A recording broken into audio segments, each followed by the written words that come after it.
ॐ शन्नो मित्रशं वरुणः शन्नो भवत्वर्यमा शन्न इन्द्रो बृहस्पतिः शन्नो विष्णुरुक्रमः नमो ब्रह्मणे नमस्ते वायो त्वमेव प्रत्यक्षं ब्रह्मासि त्वमेव प्रत्यक्षं ब्रह्म वदिष्यामि ऋतं वदिष्यामि सत्यं वदिष्यामि वा भवतु तद्वक्तारमवतु अवतु माम् अवतु वक्तारम्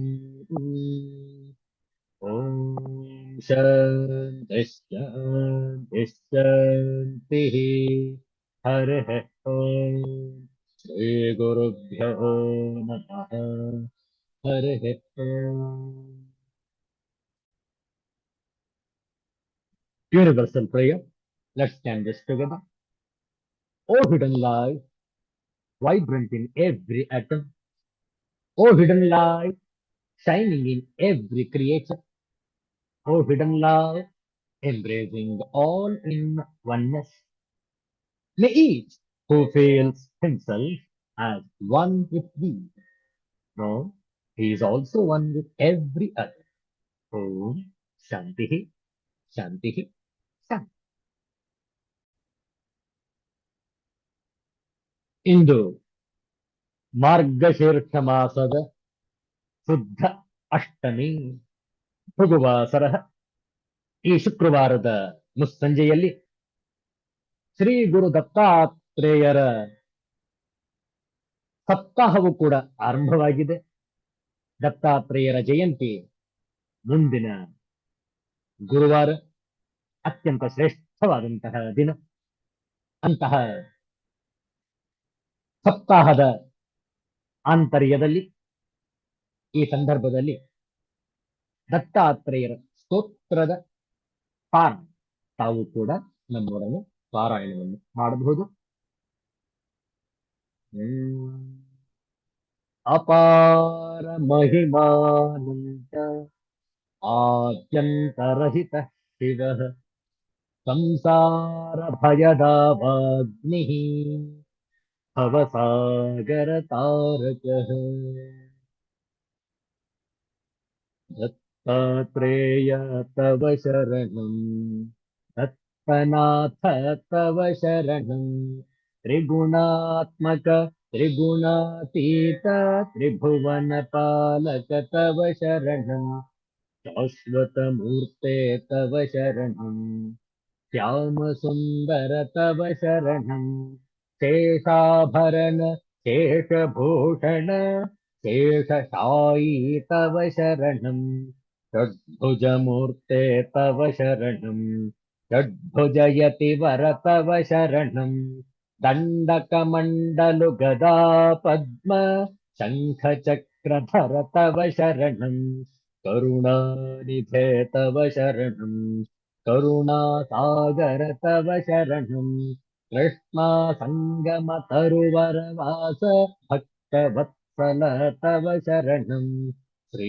ಗುರುನಾಥ ತವ ಶರಣಂ ಸದ್ಗುರುನಾಥ ತವ ಶರಣಂ ಶ್ರೀಪಾದ ಶ್ರೀವಲ್ಲಭ ಗುರುವರ ನೃಸಿಂಹ ಸರಸ್ವತಿ ತವ ಶರಣಂ ಕೃಪಾಮೂರ್ತೆ ತವ ಶರಣಂ कृपा सागर तव शरणं कृपा कटाक्ष कृपावलोकन कृपानिधे तव शरणं कालान्तक तव शरणं कालनाशन तव शरणं पूर्णानन्द पूर्णपरेश पुराणपुरुष तव शरणं जगदीश्वर तव शरणं जगन्नाथ तव शरणं जगत्पालक जगदधीश जगदुद्धार तव शरणं अखिलांतर तव शरणं अखिलैश्वर्य तव शरणं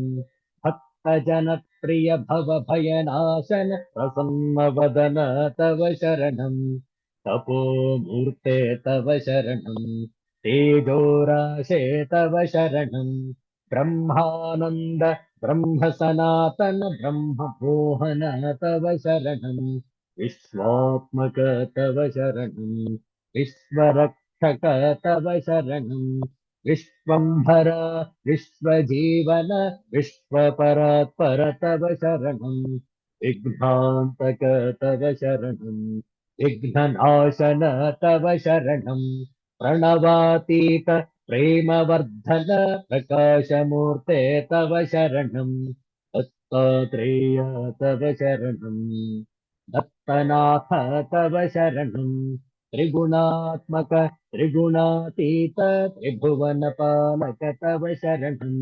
त्रिभुवनपालक तव शरणं त्रिभुवनपालक तव शरणं सिद्धांत वधूत चिंतन श्री गुरुदेव दत्त जय जय रघुवीर समर्थ श्री सद्गुरुनाथ महाराज की जय.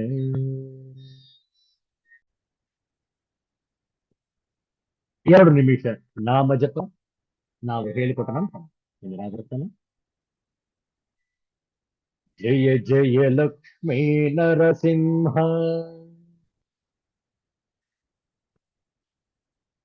वज्रस्तंभज नरसिंह जय जय लक्ष्मी नरसिंह वज्रस्तंभज नरसिंह जय जय लक्ष्मी नरसिंह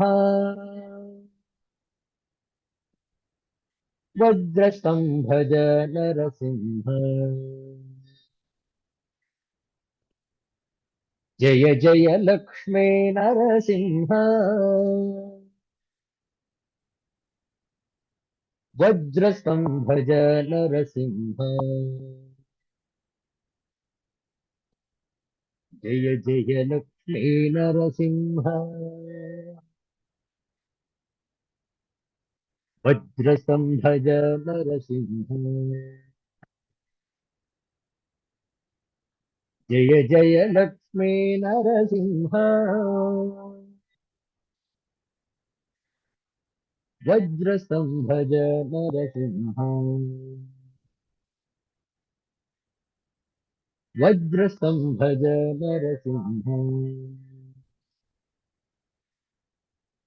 वज्रस्तंभज नरसिंह.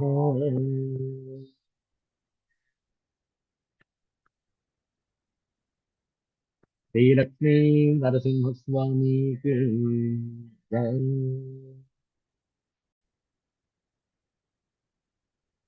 ಒಂದು ಸುಂದರವಾದ ಒಂದು ಸುಂದರವಾದ ಮರಾಠಿ ಮಿಶ್ರಿತ ಸಂಸ್ಕೃತ ಅಭಂಗ ಶ್ರೀ ಗುರುಗಳ ಭಜನೆ ಹೇಳಿಕೊಟ್ಟ ನಂತರ ಪುನರಾವರ್ತನೆ. स्वानंद सागर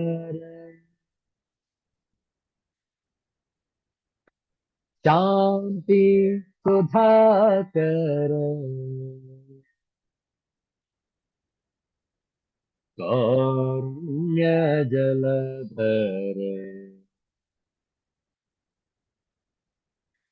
गुरुदेव माझा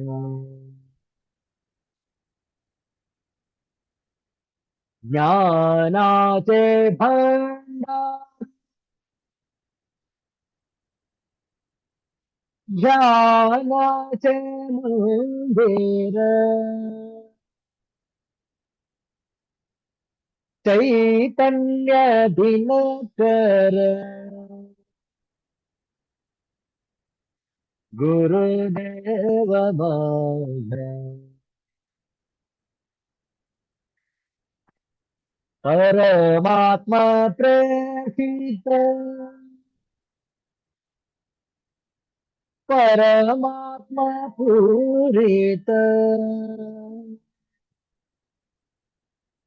परमात्मा प्रमथ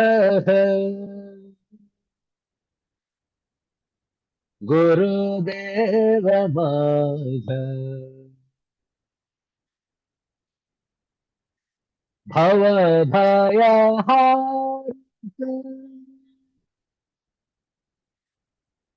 दुरित निवारक भाविक तारक गुरुदेव माझ दास मनोहर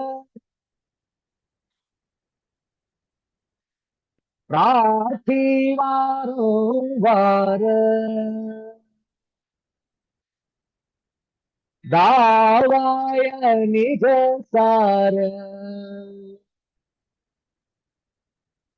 गुरुदेव माझ आनंद सागर शांति सुधाकर कारुण्य जलधर गुरुदेव माझ गुरुदेव माझ गुरुदेव माझ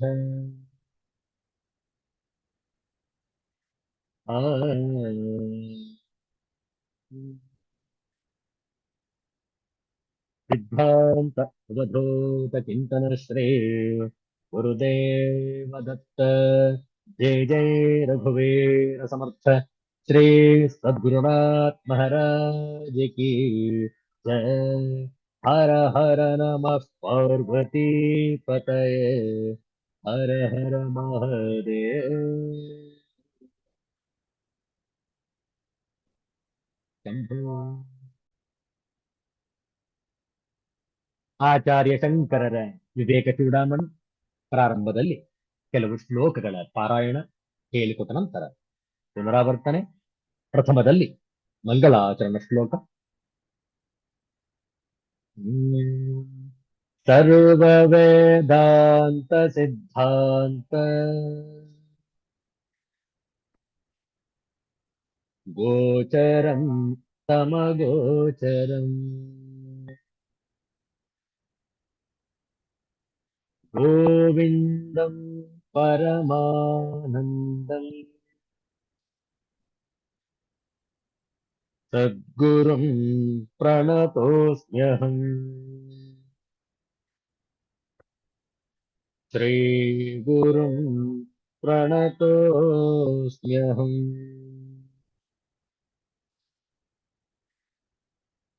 296ನೆಯ ಶ್ಲೋಕದಿಂದ ಪಾರಾಯಣ ಆರಂಭ. ಯಜಾಭಿಮಾನಂ ಕುಲಗೋತ್ರ ನಾಮ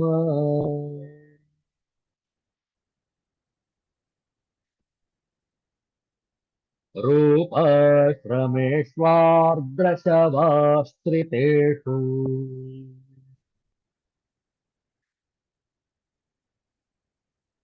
ಲಿಂಗಸ್ಯ ಧರ್ಮಾನಪಿ ಕರ್ತೃತಾದಿ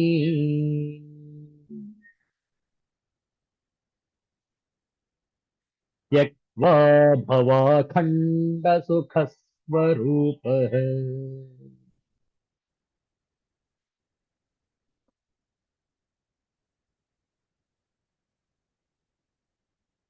ಸಂತ್ಯನ್ಯೇ ಪ್ರತಿಬಂಧಾಃ ಪುಂಸಃ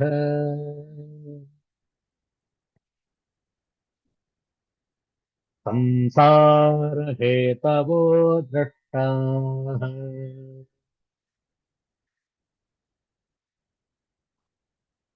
ತೇಷಾಮೇವಂ ಮೂಲಂ ಪ್ರಥಮಂ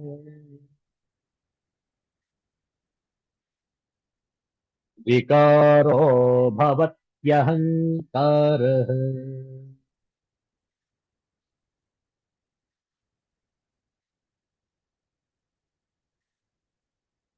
ಯಾವತ್ಯಾತ್ಮವಿಶ್ವಾಸೋ स्वस्य सम्बन्धः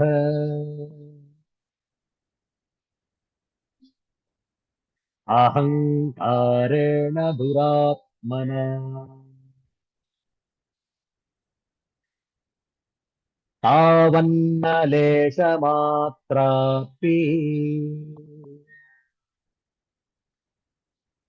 मुक्तिवार्ता विलक्षणा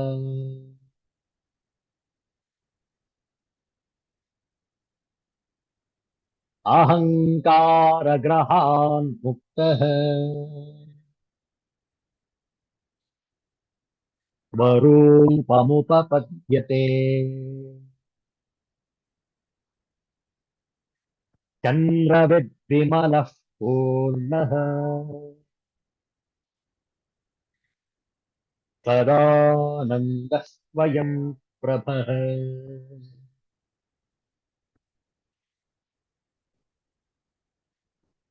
वा पुरेशोऽहमिति प्रतीतः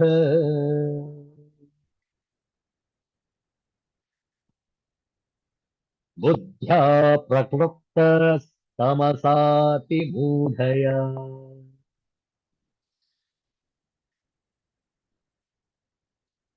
तस्यैव निःशेषतया विनाशे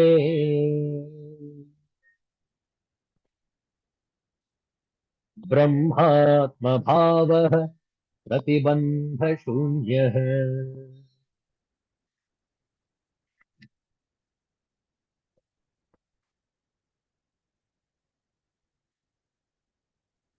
ब्रह्मानन्दनिधिर्महाबलवता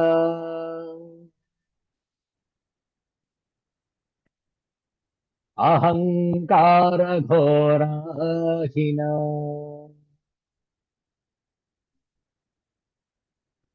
संवेष्ट्यात्मनि रक्ष्यते गुणमयैः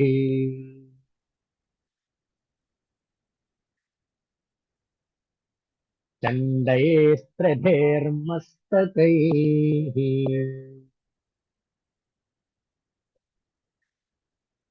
विज्ञानाख्यमहासिनाद्युतिमता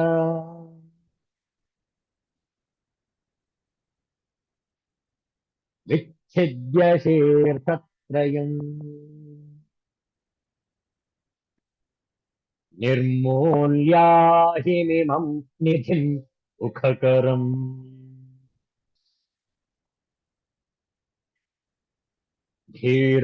धीरोऽनुभोक्तुम् क्षमः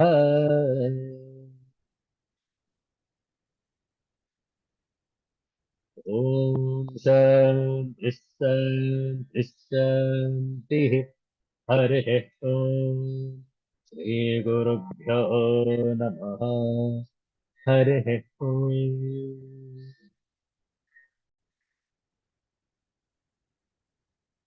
ಆಚಾರ್ಯ ಶಂಕರರು ನಮ್ಮ ಜೀವನದ ಪರಮ ಲಕ್ಷ್ಯವನ್ನು ತಿಳಿಸಿಕೊಡುತ್ತಾ ಯಾವುದರ ಕಾರಣದಿಂದ ನಮ್ಮ ಲಕ್ಷ್ಯವನ್ನು ತಲುಪಲು ನಮಗೆ ಸುಲಭವಾಗುತ್ತಿಲ್ಲ ಅನ್ನುವುದನ್ನು ತಿಳಿಸಿಕೊಡ್ತಾ ಇದ್ದಾರೆ. ಅದೇ ನಮ್ಮ ಅಹಂಕಾರವೆಂಬ ತೊಡಕು, ಅಡಚಣೆ, ಉಪದ್ರವ. ಯಾರಿಗೆ ಅಹಂಕಾರವಿರುತ್ತೋ ಅವರಿಗೆ ಜ್ಞಾನವಿರುವುದಿಲ್ಲ, ಸುಜ್ಞಾನ ಬೆಳಗುವುದಿಲ್ಲ. ಎಂತಹ ಸುಂದರವಾದ ದೃಷ್ಟಾಂತವನ್ನು ಕೊಟ್ಟಿದ್ದಾರೆ ನೋಡಿ. ಮಹಾಬಲವುಳ್ಳ ಅಹಂಕಾರವೆಂಬ ಘೋರ ಸರ್ಪ, ಅಹಂಕಾರವನ್ನ ಸರ್ಪಕ್ಕೆ ಹೋಲಿಸಿದ್ದಾರೆ. ಬಹುಶಃ ನೀವು ನಮ್ಮ ಅನೇಕ ದೇವರುಗಳ ಚಿತ್ರವನ್ನು ನೋಡುವಾಗ ಕೆಲವೊಂದು ದೇವರುಗಳಲ್ಲಿ ಸರ್ಪವಿರುತ್ತೆ. ಹೆಸರಿಸ್ತೇವೆ ನೋಡಿ. ಗಣಪತಿ, ಗಣೇಶನ ವಿಗ್ರಹವನ್ನು ನೋಡಿ, ಚಿತ್ರವನ್ನು ನೋಡಿ, ಅಲ್ಲಿ ಸರ್ಪ ಕಟ್ಟಿಕೊಂಡಿರ್ತಾನೆ ಉದರಕ್ಕೆ, ಹೌದಲ್ಲ? ಸರ್ಪವೇ ಅಹಂಕಾರ, ಅದನ್ನು ತನ್ನ ಹತೋಟಿಯಲ್ಲಿ ಇಟ್ಟುಕೊಳ್ಳುವುದು ಅದರ ಸಂಕೇತ. ಶಿವ ಸರ್ಪಗಳನ್ನೇ ಅಲಂಕಾರವನ್ನಾಗಿ ಮಾಡಿಕೊಂಡಿರ್ತಾನೆ, ಹೌದಲ್ಲ? ಕಂಠದಲ್ಲಿ, ಭುಜದಲ್ಲಿ ಸರ್ಪಗಳು. ಅಂದ್ರೇನು? ಅಹಂಕಾರವನ್ನು ನಾವು ಸುಂದರವಾಗಿ ಬಳಸಿಕೊಳ್ಳಬೇಕು ಅಧ್ಯಾತ್ಮದೆಡೆಗೆ, ಆಭರಣಗಳಂತೆ. ನೋಡಿ ಅದರ ಸಂಕೇತ ಎಷ್ಟು ಚೆನ್ನಾಗಿದೆ. ಸುಬ್ರಹ್ಮಣ್ಯ, ಕಾರ್ತಿಕೇಯ, ಅಲ್ಲೂ ಕೂಡ ಸರ್ಪ ಇದೆ, ಪಕ್ಕದಲ್ಲೇ ನವಿಲು ಕೂಡ ಉಂಟು. ಆ ನವಿಲು ಸರ್ಪವನ್ನು ಹಿಡಿದುಕೊಂಡಿದೆ. ಪ್ರಕೃತಿಯಲ್ಲಿ ಸರ್ಪಗಳು ನವಿಲಿಗೆ ಆಹಾರ, ಹೌದಲ್ಲ? ನವಿಲುಗಳು ಸರ್ಪಗಳನ್ನೇ ತಿನ್ನುತ್ತೆ. ಆ ಸರ್ಪಗಳನ್ನು ಹಿಡಿದುಕೊಂಡಿದೆ ಅಂದ್ರೆ ನವಿಲು ಅಹಂಕಾರ ತನ್ನ ಮುಷ್ಟಿಯಲ್ಲಿ. ನೋಡಿ, ಈ ರೀತಿಯಲ್ಲಿ ನಾವು ಸರ್ಪಗಳನ್ನು ಅಹಂಕಾರಕ್ಕೆ ಹೋಲಿಸ್ತೇವೆ. ಎಲ್ಲಿ ಅಹಂ ಇರುತ್ತೋ ಅಲ್ಲಿ ಸರ್ಪ ಹೆಡೆಯೆತ್ತಿದೆ. ಮಹಾಬಲವುಳ್ಳ ಅಹಂಕಾರವೆಂಬ ಘೋರ ಸರ್ಪವು ಬ್ರಹ್ಮಾನಂದವೆಂಬ ನಿಧಿಯನ್ನು ಸತ್ವರಜಸ್ತಮೋ ಗುಣಗಳೆಂಬ ದೋಷಗೊಂಡಿರುವ 3 ಹೆಡೆಗಳಿಂದ ಸುತ್ತಿಕೊಂಡು ತನ್ನಲ್ಲಿ ರಕ್ಷಿಸಿಕೊಂಡಿರುತ್ತದೆ. ನೋಡಿ, ಆ ಸರ್ಪಕ್ಕೆ ಕೇವಲ 1 ಹೆಡೆ ಅಲ್ಲ, 3 ಹೆಡೆಗಳು. ಅದು ಏನು? ರೋಷಗೊಂಡಿದೆ, ಆವೇಶಭರಿತ ಆಕ್ರೋಶದಿಂದ ಆ ಹೆಡೆ ಎತ್ತಿದೆ ಸರ್ಪ.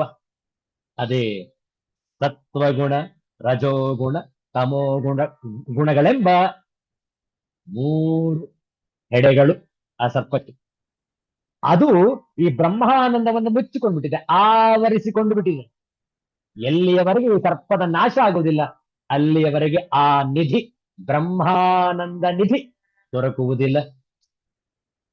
ನೋಡಿ, ಆದ್ರಿಂದ ನಾವು ಬ್ರಹ್ಮಜ್ಞಾನವೆಂಬ ಆ ಬ್ರಹ್ಮಾನಂದ ನಿಧಿ ಸೇರಿಕೊಂಡಿದೆ. ಬ್ರಹ್ಮಜ್ಞಾನದ, ನೋಡಿ ಎಂತಹ ಸುಂದರವಾದ ಪದವನ್ನ ಕೊಟ್ಟಿದ್ದಾರೆ ಆಚಾರ್ಯ ಶಂಕರರು. ನೋಡಿ, 3ನೇ ಸಾಲಿನಲ್ಲಿ ವಿಜ್ಞಾನಾಖ್ಯ ಮಹಾಸಿನ, ವಿಜ್ಞಾನವೆಂಬ ಹೊಳೆಯುತ್ತಿರುವಂತಹ ಕತ್ತಿ.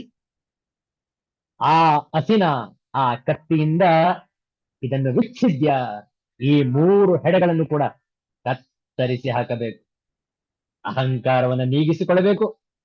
ಆಗ ಮಾತ್ರ ನಮಗೆ ಬ್ರಹ್ಮಾನಂದ ಸಿಗುವುದು. ನೋಡಿ, ಬ್ರಹ್ಮಜ್ಞಾನವೆಂಬ ಥಳಥಳಿಸುತ್ತಿರುವ ದೊಡ್ಡ ಕತ್ತಿಯಿಂದ 3 ಹೆಡೆಗಳನ್ನು ಕತ್ತರಿಸಿ ಆ ಸರ್ಪವನ್ನು ನಾಶ ಮಾಡಿ ಆನಂದಕರವಾದ ಈ ನಿಧಿಯನ್ನು, ಬ್ರಹ್ಮಾನಂದವೆಂಬ ನಿಧಿಯನ್ನು ಅನುಭವಿಸಲು ಹೇಮಂತನಾದವನೇ ಶಕ್ತನಾಗಿರುತ್ತಾನೆ.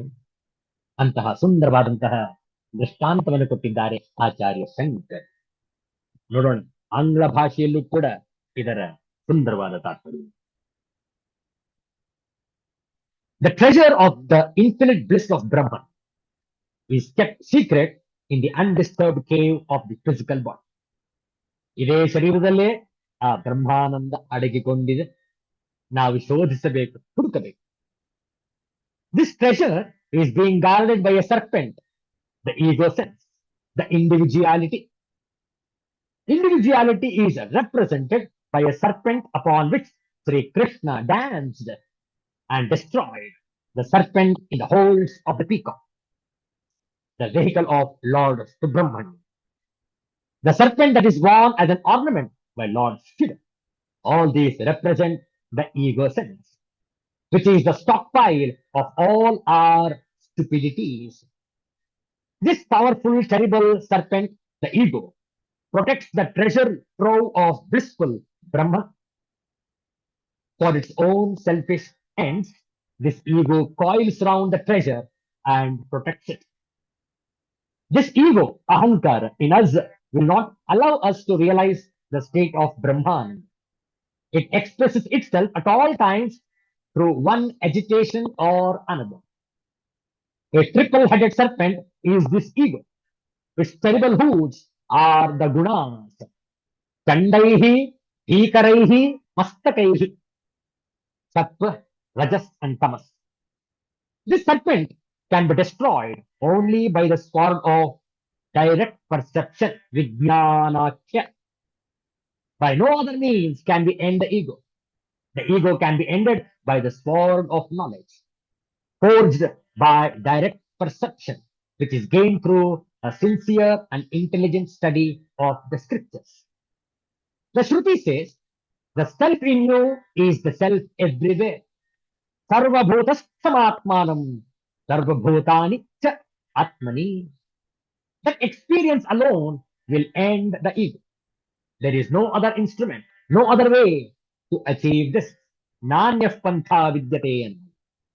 With such an instrument, which is the instrument Vijnanakhya Mahasina, Nididhyasa Janyanubhava Namna.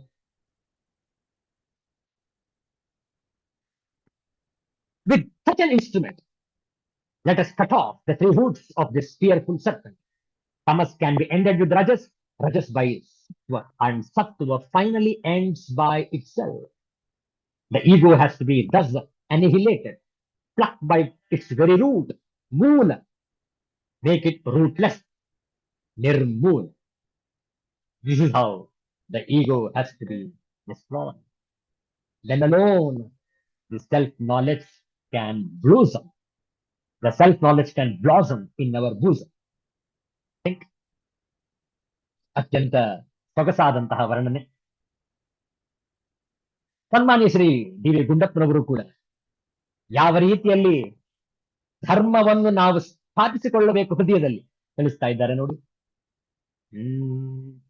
ಸೆರೆ ಬಿದ್ದು ಧರ್ಮ ಪಾದಪ ನಿಲದು ಮತಗಳಲ್ಲಿ ಜರೆಯಿಂದ ಬರಡುವುದು ಮಠದ ನೆರಳಿನಲ್ಲಿ ಪರಸತ್ವರಸ ವಿಶ್ವ ಜೀವನದ ಬಿರ್ಗಳಿಂ ನೆರೆಯಲಾತರು ತಂಪು ಮಂಕುತಿಮ್ಮ ಮಂಕುತಿಮ್ಮ.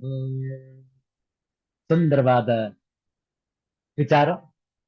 ಸೆರೆ ಬಿದ್ದು ಬಂದಿಯಾಗಿ ಧರ್ಮಪಾದಪ, ಧರ್ಮವೆಂಬ ಮರ, ಜರೆ ಮುಪ್ಪು ಮುದಿತನ, ಬರಡುವುದು ಸೊರಗಿ ಒಣಗುವುದು, ಪರಸತ್ವರಸ ಜಗತ್ತನ್ನಾಳುವ ತತ್ವದ ಸಾರ ತರು ಮರ.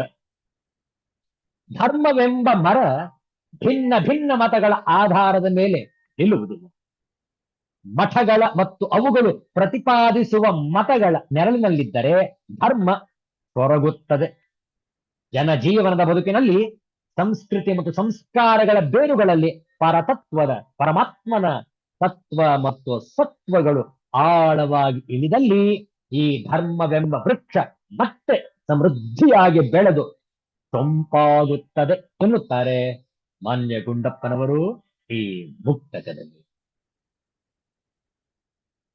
ತೆರೆ ಬಿದ್ದು ಧರ್ಮ ಪಾದಪ ನಿಲದು ಮತಗಳಲ್ಲಿ ಜರೆಯಿಂದ ಬರಡುವುದು ಮಠದ ನೆರಳಿನಲಿ ಪರಸತ್ವರಸ ವಿಶ್ವ ಜೀವನದ ಬಿರ್ಗಳಿಂ ನೆರೆಯಲಾತರು ತಂಪು ಮಂಕುತಿಮ್ಮ